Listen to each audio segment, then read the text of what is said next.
வணக்கம். வணக்கம். இது வசந்தம் டிவியின் இரவு நேர பிரதான செய்தி அறிக்கை. செய்திகளோடு இணைந்து கொள்ளும் நாம் புஷ்பநாதன் பிரசன்னா, கிறிஸ்டினா செல்வராஜ். இன்றைய விரிவான செய்திகளுக்கு செல்வதற்கு முன்னர் முதலில் தலைப்புச் செய்திகள்.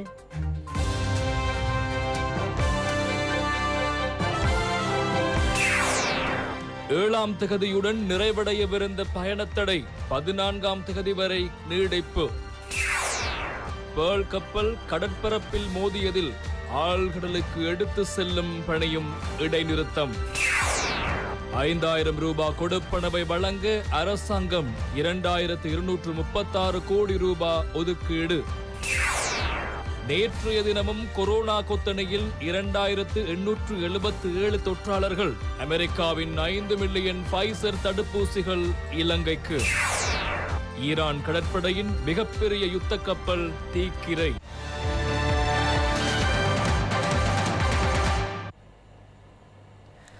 தற்போது நாடு முழுவதும் அமுல்படுத்தப்பட்டுள்ள பயணத்தடை எதிர்வரும் 14ஆம் தேதி திங்கட்கிழமை அதிகாலை 4 மணி வரை நீடிக்கப்பட்டுள்ளதாக ராணுவ தளபதி ஜெனரல் சவேந்திர சில்வா தெரிவித்துள்ளார்.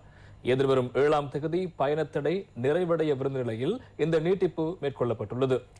கொழும்பு நகரிற்குள் பிரவேசிக்கும் வாகனங்கள் சோதனையிடப்பட்டதன் பின்னர் நாளொன்றுக்கு மாத்திரம் செல்லுபடியாகும் வகையில் ஸ்டிக்கர்களை ஒட்டும் நடவடிக்கை இன்று ஆரம்பமாகியது. இதேவேளை கடந்த 24 மணி நேரத்தில் தனிமைப்படுத்தல் சட்டத்தை மீறிய 1038 பேர் கைது செய்யப்பட்டுள்ளனர்.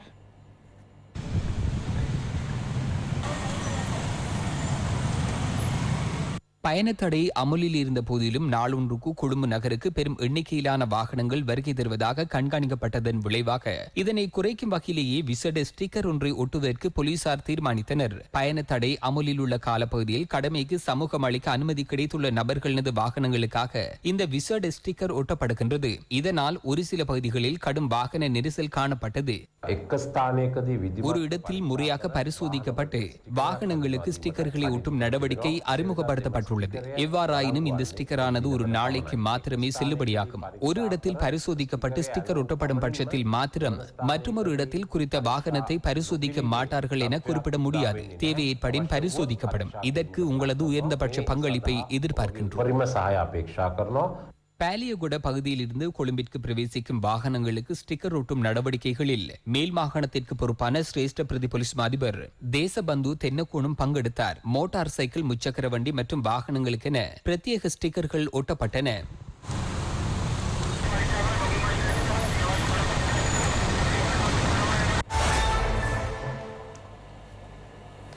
இவ்வருடத்தில் அமெரிக்காவின் ஃபைசர் தடுப்பூசியின் 5 மில்லியன் டோஸ்களை இலங்கைக்கு வழங்க இணக்கம் தெரிவிக்கப்பட்டுள்ளது. அதேபோன்று எதிர்வரும் 6 நாட்களுக்குள் சைனோஃபார்ம் தடுப்பூசியின் 2 மில்லியன் டோஸ்களை பெற்றுக்கொள்ளவும் நடவடிக்கை எடுக்கப்பட்டுள்ளதாக ராஜாங்க அமைச்சர் பேராசிரியர் சன்ன ஜெயசுமன தெரிவித்துள்ளார். சைனோஃபார்ம் தடுப்பூசி தொடர்பாக ஒரு சிலர் மேற்கொண்ட பொய் பிரசாரங்கள் காரணமாக ஏப்ரல் மாதத்திற்கு முன்னர் 5 லட்சம் டோஸ்களை மக்களுக்கு வழங்க இருந்த சந்தர்ப்பம் இல்லாமல் போனதாக அரச ஊடக கூட்டுத்தாபனத்தின் தலைவர் வைத்திய நிபுணர் பிரசன்ன குணசேகர தெரிவித்துள்ளார்.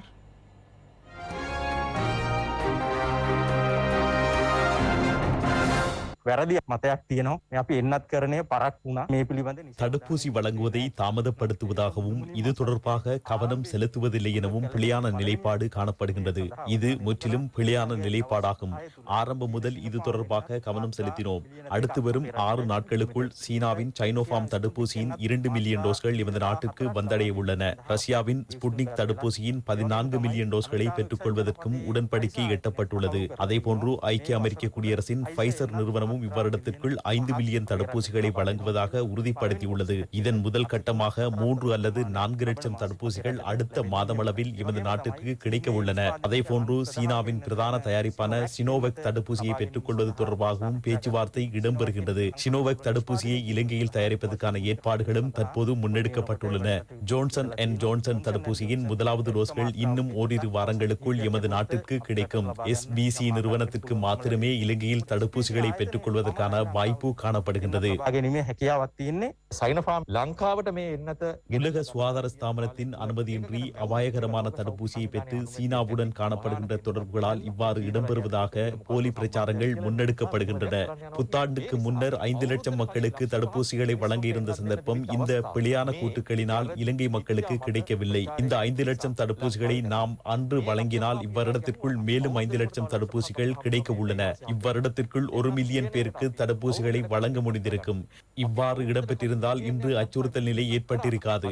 இவ்வாறான கூற்றுக்களை தெரிவிப்போர் சரியான தகவல்களை திரட்டி ஆராய்ந்து தெரிவிக்குமாறு கேட்டுக்கொள்கின்றோம்.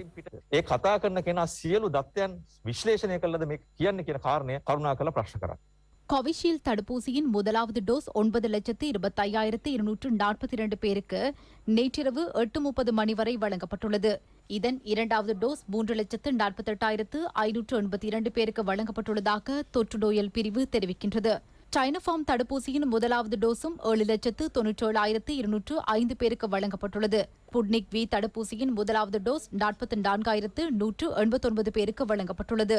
மாத்தறை மாவட்டத்தின் வல்கம, பெவகமந்துவ, கும்புருகமோ வடக்கு, மடிக போன்ற பகுதி மக்களுக்கும் தடுப்பூசிகள் இன்று வழங்கப்பட்டன.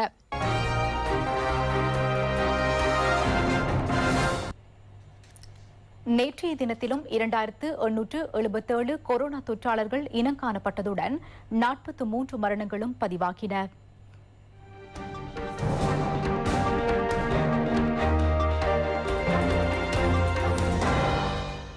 நேற்றைய தினமும் கூடுதலான தொற்றாளர்கள் கம்பஹா மாவட்டத்தில் இனங்காணப்பட்டனர். அவ்வெண்ணிக்கை 654 ஆகும். கொழும்பு மாவட்டத்தில் 646 பேரும், களுத்துறை மாவட்டத்திலிருந்து 281 பேரும், யாழ் மாவட்டத்திலிருந்து 148 பேரும், கண்டியிலிருந்து 114 பேரும், மட்டக்களப்பிலிருந்து 121 பேரும் தொற்றாளர்களாக இனங்காணப்பட்டனர்.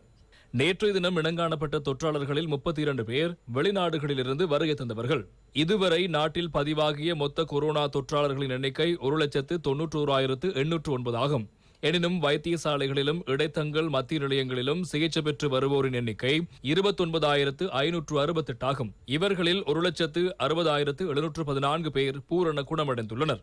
மே மாதம் 20ஆம் தேதி முதல் நேற்று வரை மேலும் 43 கொரோனா மரணங்கள் குறித்து சுகாதார சேவைகள் பணிப்பாளர் நாயகம் உறுதி செய்துள்ளார். நேற்று பதிவான கொரோனா மரணங்களும் இதில் அடங்குகின்றன. இவ்வாறு உயிரிழந்தவர்களில் 31 ஆண்களும் 12 பெண்களும் அடங்குகின்றனர். இதேவேளை கொரோனா அச்சுறுத்தலுக்கு மத்தியில் கர்ப்பிணி தாய்மார்கள் செயல்பட வேண்டிய விதம் குறித்து தெளிவுபடுத்தும் ஊடக சந்திப்பு சுகாதார ஊக்குவிப்பு பணியகத்தில் இன்று இடம்பெற்றது.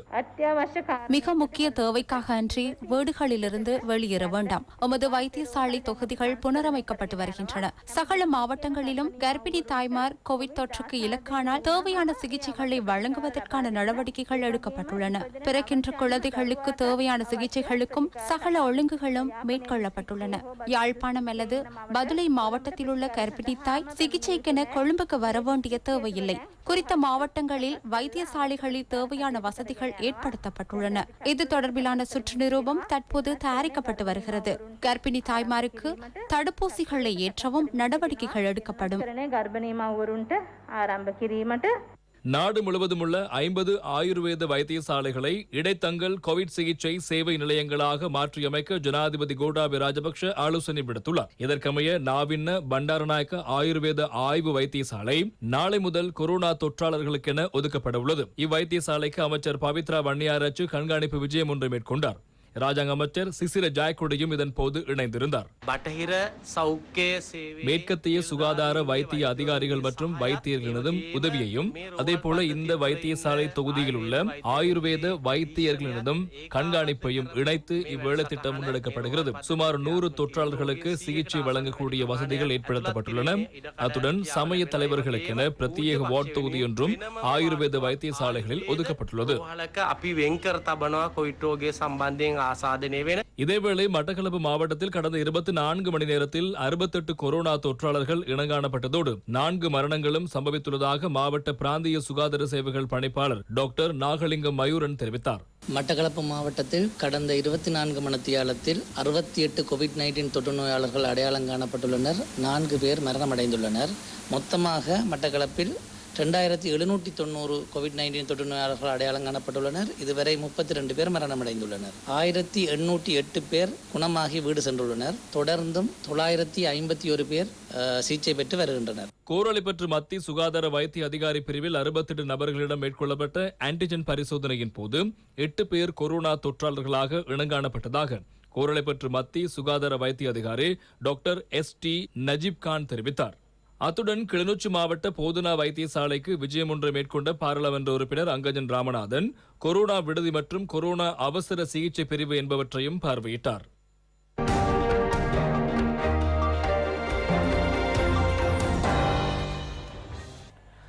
கிருஷ்ணா, இப்போது நாட்டில் பயணத்தடை விதிக்கப்பட்டிருக்கிறது. குறிப்பாக கொரோனா பரவலை மையப்படுத்தி கொரோனா பரவலை தடுப்பதற்காக இந்த நடவடிக்கை மேற்கொள்ளப்பட்டிருக்கிறது. இருந்தபோதிலும் வீட்டுக்குள் மக்கள் முடங்கியிருக்கிறார்கள். இதில் வருமானமின்றி தவிக்கின்ற மக்களுக்கு அரசாங்கம் நிதி உதவி வழங்குவதற்கான வேலைத்திட்டம் ஒன்றை இன்று முதல் ஆரம்பித்திருக்கிறது. அது தொடர்பான செய்தியை பார்க்கலாம். கொரோனா பரவலினால் பாதிக்கப்பட்டுள்ள குடும்பங்களுக்காக 5000 ரூபாய் கொடுப்பனவை வழங்கும் நடவடிக்கைகள் நாடு முழுவதும் இன்று ஆரம்பித்து வைக்கப்பட்டிருக்கின்றன.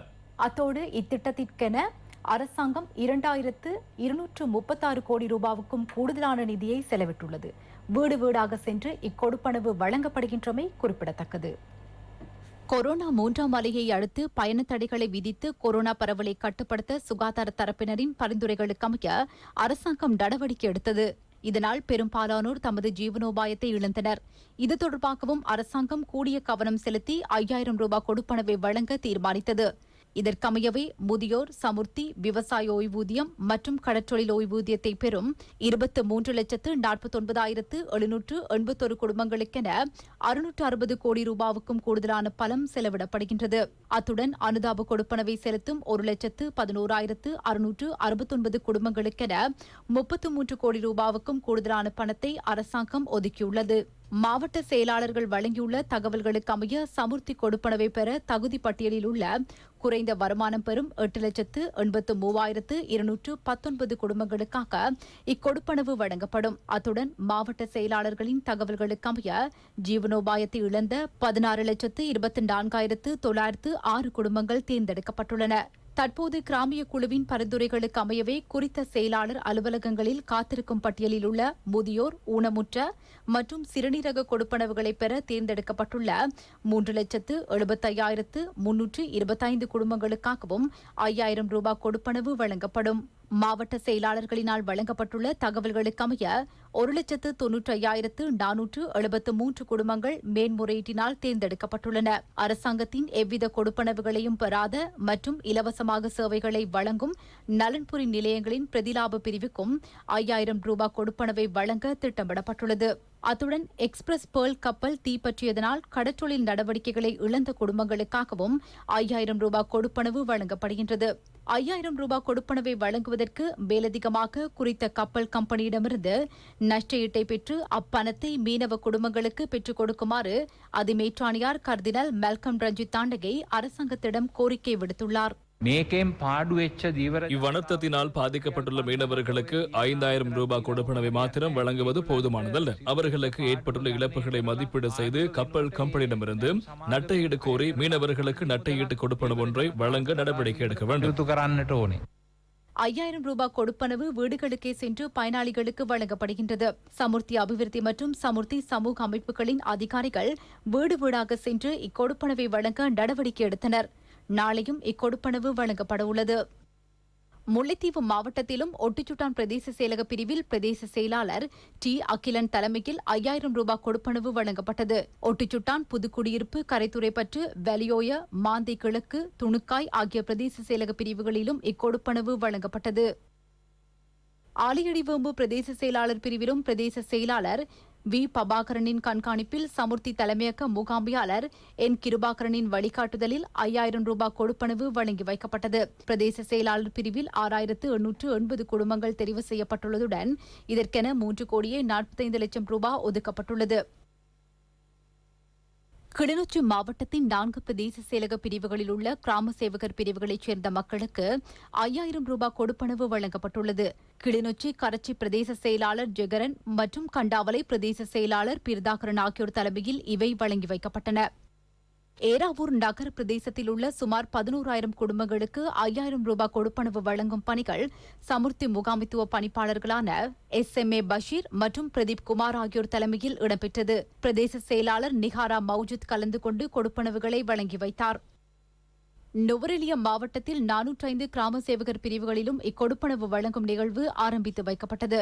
நுவரெலியா மாவட்டத்தின் அமகமுவ, கோரளை, ஹங்குராங்கத்த, வல்லப்பண்ண, கொத்மலை, நுவரெலியா உள்ளிட்ட பிரதேச செயலக பிரிவுகளுக்குட்பட்ட 25 சமுர்த்தி வலயங்களில் இக்கொடுப்பனவு வழங்கப்பட்டன.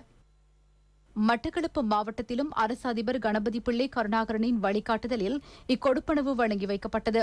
மண்முனை வடக்கு பிரதேச செயலாளர் பிரிவில் பாதிக்கப்பட்ட 3,097 குடும்பங்களுக்கு இவை வழங்கப்பட்டன.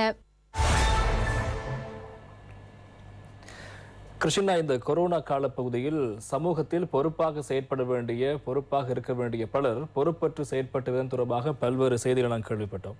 அவ்வாறு செயற்பட்ட ஒருவரின் சாரதிக்கு நடந்த கதையை நாங்கள் இப்போது சொல்ல போகிறோம். தனிமைப்படுத்தல் சட்டத்தை மீறி 5 நட்சத்திர ஹோட்டல் ஒன்றில் பிறந்தநாள் நிகழ்வை ஒழுங்கு செய்த அழகுக்கலை நிபுணர் சந்திமால் ஜெயசிங்கவின் சாரதிக்கு 12,500 ரூபாய் அபராதம் இன்று விதிக்கப்பட்டது. நீதிமன்றத்துக்கு முன்னால் மஞ்சள் கடவையில் வாகனத்தை திருப்பிய குற்றத்தை ஒப்புக்கொண்டதை அடுத்தே இந்த அபராதம் அவருக்கு விதிக்கப்பட்டிருக்கிறது. இந்த சம்பவம் குறித்து கைது செய்யப்பட்ட 13 பேரும் பிணையில் விடுவிக்கப்பட்டனர். கொழும்பில் 5 நட்சத்திர ஹோட்டலில் நடாத்திய விருந்துபசாரம் தொடர்பில் அழகு கலை நிபுணர் சந்திமால் ஜெயசிங்க மற்றும் வடிவமைப்பு கலைஞர் பியூமி ஹங்சமாலி கோட்டை போலீசாரினால் கைது செய்யப்பட்டு கோட்டை மஜிஸ்திரேட் நீதிமன்றத்தில் ஆஜர்படுத்தப்பட்டனர். இதன்போது நீதிமன்றத்திற்கு முன்னால் உள்ள வீதியில் அபாயகரமான முறையில் வாகனத்தை செலுத்திய குற்றச்சாட்டின் பேரில் சந்திமால் ஜெயசிங்கவின் சாரதி கைது செய்யப்பட்டார்.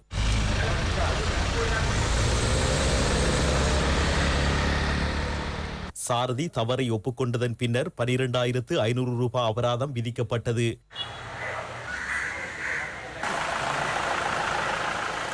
அத்துடன் இந்த பிறந்தநாள் விருந்து உபசாரத்தில் கலந்து கொண்ட மேலும் 7 பேர் இன்று கைது செய்யப்பட்டனர். நேற்றும் இன்றும் கைது செய்யப்பட்டவர்களின் எண்ணிக்கை 13 ஆகும். இவர்கள் அனைவரும் கோட்டை போலீசாரினால் புதுக்கடை 4ஆம் இலக்க மேஜிஸ்ட்ரேட் நீதிமன்றத்தில் இன்று ஆஜர்படுத்தப்பட்டனர். இதன்போது அவர்களை பிணையில் விடுவிக்குமாறு கொழும்பு மேலதிக மேஜிஸ்ட்ரேட் உத்தரவிட்டார். அழகு கலை நிபுணர் சந்திமால் ஜெயசிங்க மற்றும் வடிவமைப்பு கலைஞர் பியூமி ஹங்சமாலி உள்ளிட்ட இச்சந்தேக நபர்களை சிறைச்சாலை ஊடாக தனிமைப்படுத்தலுக்கு உட்படுத்துமாறு போலீசார் விடுத்த வேண்டுகோளை தள்ளுபடி செய்த நீதிமன்றம் ஒருவருக்கு 1 லட்சம் ரூபாய் வீதம் சரீர பிணை வழங்கி விடுதலை செய்யுமாறு உத்தரவிட்டது. முறைப்பாடு ஆகஸ்ட் 27ஆம் தேதிக்கு மீண்டும் விசாரணைக்கு எடுத்துக் கொள்ளப்படும்.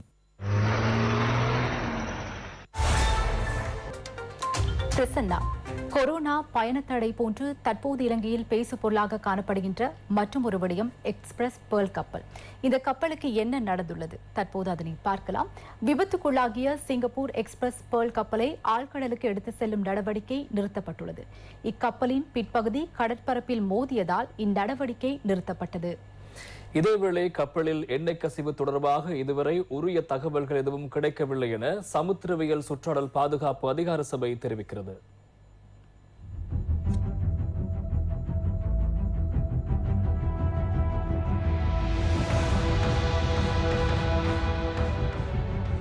சிங்கப்பூர் கம்பெனிக்குரிய MV எக்ஸ்பிரஸ் பேர்ல் கப்பல் கடந்த 19ஆம் தேதி இந்தியாவின் ஹசீரா துறைமுகத்திலிருந்து கொழும்பு துறைமுகத்திற்கு வருகை தந்தது. இதில் 1486 கொள்கலன்கள் களஞ்சியப்படுத்தப்பட்டிருந்தன. எதிர்பாராத வண்ணம் கடந்த 20ஆம் தேதி கப்பலில் தீ பரவியது. இதனை அணைப்பதற்கு உள்நாட்டினதும் வெளிநாடுகளினதும் கடற்படை பிரிவுகள் கடும் முயற்சிகளை எடுத்த போதிலும் அவை வெற்றியளிக்கவில்லை. அத்துடன் கப்பல் தொடர்பாக எடுக்கப்படும் தீர்மானங்கள் குறித்து விசேட பேச்சுவார்த்தை ஜனாதிபதி கோட்டாபய ராஜபக்ஷ தலைமையில் ஜனாதிபதி அலுவலகத்தில் நேற்று இடம்பெற்றது. அனர்த்தத்துக்குட்பட்ட கப்பல் கடலுக்கு இரையாகும் அச்சுறுத்தல் காணப்படுவதாக கடற்படை, சுற்றாடல் உள்ளிட்ட பல துறைகளை சார்ந்த பிரதிநிதிகள் இங்கு சுட்டிக்காட்டினர். அனர்த்தத்துக்குள்ளாகிய கப்பலை ஆழ்கடலுக்கு எடுத்து செல்லுமாறு ஜனாதிபதி இதன் பொது ஆலோசனை வழங்கினார். இதனை அரசியல் மயப்படுத்த வேண்டாம். எமக்கு ஏற்பட்டுள்ள பாதிப்புகள் என்ன, அதனை எவ்வாறு நிவர்த்தி செய்து கொள்ளலாம் என்பது குறித்து சிந்தியுங்கள். இது தொடர்பாக நிபுணத்துவம் பெற்றவர்களிடம் தகவல்களை பெற வேண்டும். எவ்வாறான நடவடிக்கை எடுக்கப்பட வேண்டும் என்பது குறித்து அவர்களிடம் அறிய வேண்டும். இதற்கமைய இந்த நடவடிக்கை இன்று முற்பகல் ஆரம்பமாகியது.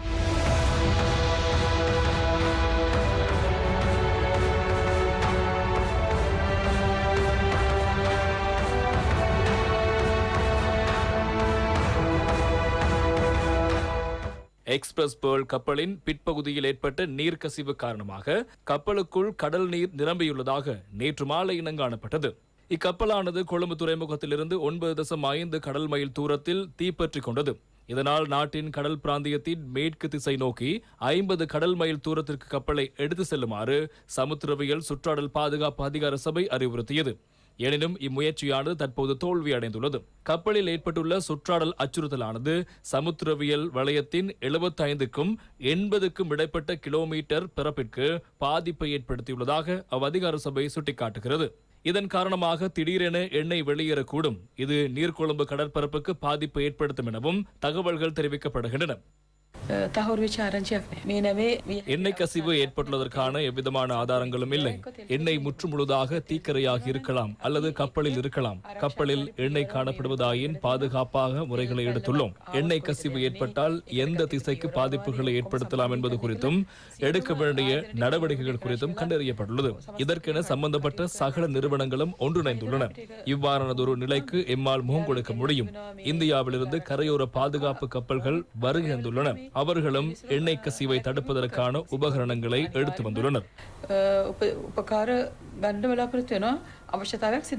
ஏற்பட்டுள்ள அனர்த்தத்தினால் பாதிக்கப்பட்டுள்ளவர்களுக்கு நட்டஈட்டை பெற்றுக் கொடுக்க நடவடிக்கை எடுப்பதாக அமைச்சர் ரோஹித் அபேகுணவர்தன தெரிவித்தார். இக்கப்பலை எவ்வாறேனும் எடுத்து செல்லவே நாம் முயற்சித்தோம். இதனை முற்றாக எடுத்து செல்ல முடியுமா என்பது குறித்து 100% கூற முடியாது. இந்நிலையினால் தற்போது மீனவர்களுக்கு பெரும் பாதிப்புகள் ஏற்பட்டுள்ளன. அரசாங்கம் என்ற வகையில் இதனால் பாதிக்கப்பட்டுள்ள சகல தரப்பினருக்கும் நட்டஈட்டை பெற்றுக் கொடுக்க நடவடிக்கை எடுப்போம். රජයක් හැටියට මේ ආපදාවට පත්වෙලා තියෙන හැම පාර්ශවයක් වෙනුවෙන්ම වන්දි ලබා ගැනීමේ කටයුත්ත අකණ්ඩව ක්‍රියාත්මක කරනවා. கப்பல் இவ்வாறு கடலுக்கு இரையாகினால் ஏற்படக்கூடிய சுற்றடல் பாதிப்புகளை குறைத்துக் கொள்வதற்காக அரசாங்கம் இந்தியாவின் உதவியை கோரியுள்ளதாக ராஜாங்க அமைச்சர் நாளக்க கொடஹேவா தெரிவித்துள்ளார். அனர்த்தத்தை தடுக்க முடியாது போனமை குறித்து சம்பந்தப்பட்ட தரப்பினருக்கு எதிராக சட்ட நடவடிக்கை எடுக்கப்படும் என அமைச்சர் மஹிந்த அமரவீர தெரிவித்தார். பலரும் பல்வேறு கருத்துக்களை தெரிவிக்கின்றனர். நட்டையீடு பெற்றுக் கொள்ளுமாறும் தண்டனை வழங்க வேண்டும் என்றும் கூறுகின்றனர். சுற்றாடல் அமைச்சர் என்ற வகையில் எமது சுற்றாடல் தொகுதிக்கு ஏற்பட்டுள்ள பாதிப்புகளை மதிப்பீடு செய்வது இலகுவான விடயம் அல்லவென நான் கருதுகிறேன். தவறு எங்கே நடந்துள்ளது என்பதை முதலில் ஆராய வேண்டும். கப்பல் கம்பெனி இதற்கு எவ்விதத்தில் பொறுப்பு கூற வேண்டும் போன்ற விடயங்கள் குறித்து ஆராய வேண்டும். அந்நடவடிக்கைகள் தற்போது இடம்பெறுகின்றன. கவனையினமாக இவ்வனர்த்தம் ஏற்பட்டதாயின் அதற்கு உரிய தண்டனை வழங்கப்படும். அரசாங்கம் என்ற வகையில் எதிர்காலத்தில் இவ்வாறானதொரு நிலை ஏற்பட்டால் அதற்கு முகம் கொடுப்பதற்கான முன்னேற்பாடுகளை வகுக்க வேண்டும். பாணந்துறையிலிருந்து கொழும்பு ஊடாக கொச்சுக்கடை வரையிலான கடற்பரப்பில் கடல் தொழில் நடவடிக்கையிலிருந்து விலகி இருக்குமாறு கடல் தொழில் திணைக்களம் மீனவர்களை கேட்டுள்ளது. கப்பலில் உள்ள கழிவுகளும் உடைந்து போன பாகங்களும் வள்ளங்களோடு மோதும் அச்சுறுத்தல் காணப்படுவதனால் இந்த தீர்மானம் எடுக்கப்பட்டது. இதேவேளை கப்பலை அண்மித்துள்ள கடற்பரப்பில் சுற்றாடலுக்கு ஏற்பட்டுள்ள பாதிப்புகள் குறித்து கண்டறிவதற்கு நாரா நிறுவனத்தின் நிபுணத்துவ குழு ஒன்று நீர் மாதிரிகளை பெற நடவடிக்கை எடுத்துள்ளது. இதற்கென நிறுவனத்திற்குரிய கப்பல் ஒன்று பயன்படுத்தப்பட்டது. சமுத்திரத்தின் மீன் வளத்திற்கும் சுற்றாடல் தொகுதிக்கும் ஏற்பட்டுள்ள பாதிப்புகள் குறித்து அறிக்கையை அடுத்த வாரத்திற்குள் தயாரிப்பதற்கு நாரா நிறுவனம் நடவடிக்கை எடுத்துள்ளது.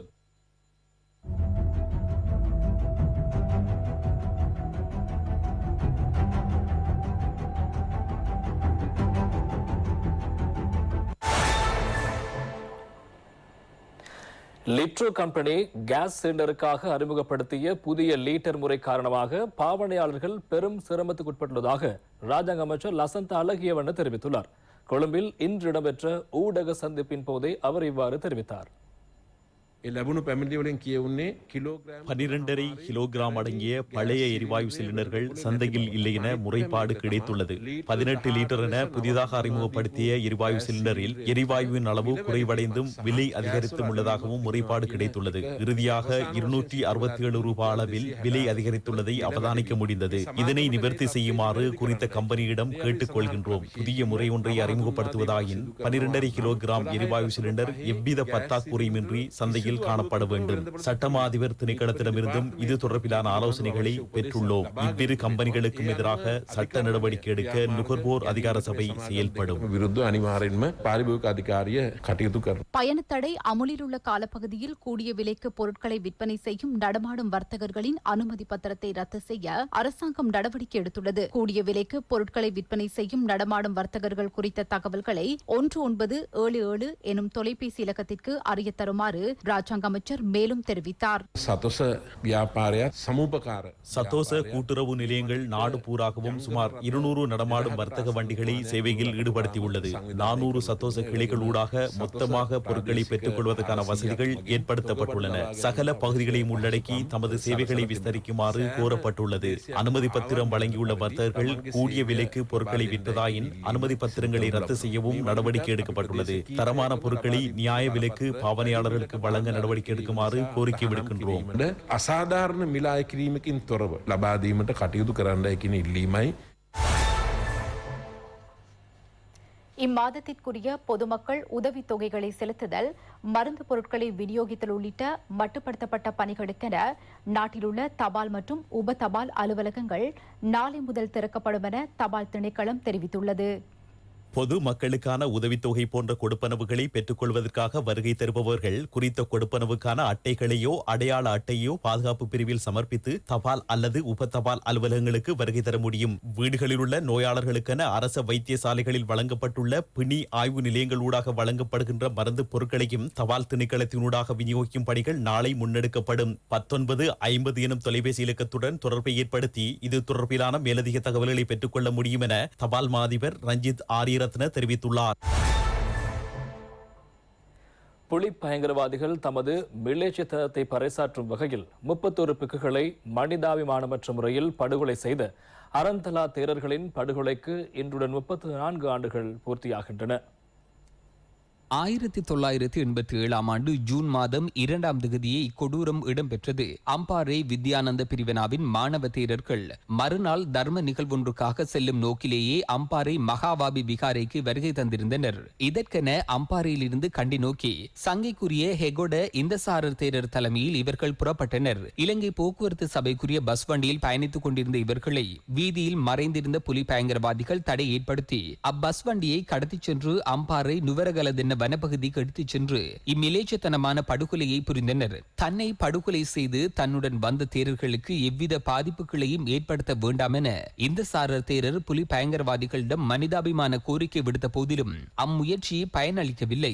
இவரது கோரிக்கைக்கோ மாணவ தேரர்களின் கூக்குரலுக்கோ புலி பயங்கரவாதிகள் செவிமடுக்கவில்லை. தலைமை தேரருக்கு வாழ்வெட்டு தாக்குதல்களை நடாத்தி அவரை படுகொலை செய்தனர். பஸ் வண்டியின் சாரதி சமரபாலவையும் நடத்துனர் ஜினதாசவையும் உதவியாக வந்திருந்த வசந்த ஜெயவர்தனவையும் படுகொலை செய்த புலி பயங்கரவாதிகள் மாணவ தேரர்கள் அனைவரையும் பஸ் வண்டியிலேயே படுகொலை செய்தனர். 31 தேரர்களையும் நிராயுதபாணியாக இருந்த அப்பாவி பொதுமக்கள் 3வரையும் படுகொலை செய்த இடம் நினைவு தூபியாக சர்வதேச பௌத்த மத்திய நிலையமாக மாற்றப்பட்டுள்ளது. இவற்றை பிரதிபலிக்கும் வகையில் நூதன சாலை ஒன்றும் 2013ஆம் ஆண்டு அப்போது ஜனாதிபதியாக இருந்த தற்போதைய பிரதமர் மஹிந்த ராஜபக்சவினால் திறந்து வைக்கப்பட்டது.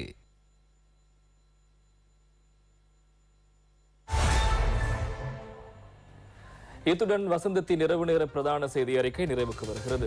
எமது அடுத்த பிரதான செய்தி அறிக்கையினை நாளை மதியம் 1 மணிக்கு எதிர்பாருங்கள். வணக்கம்.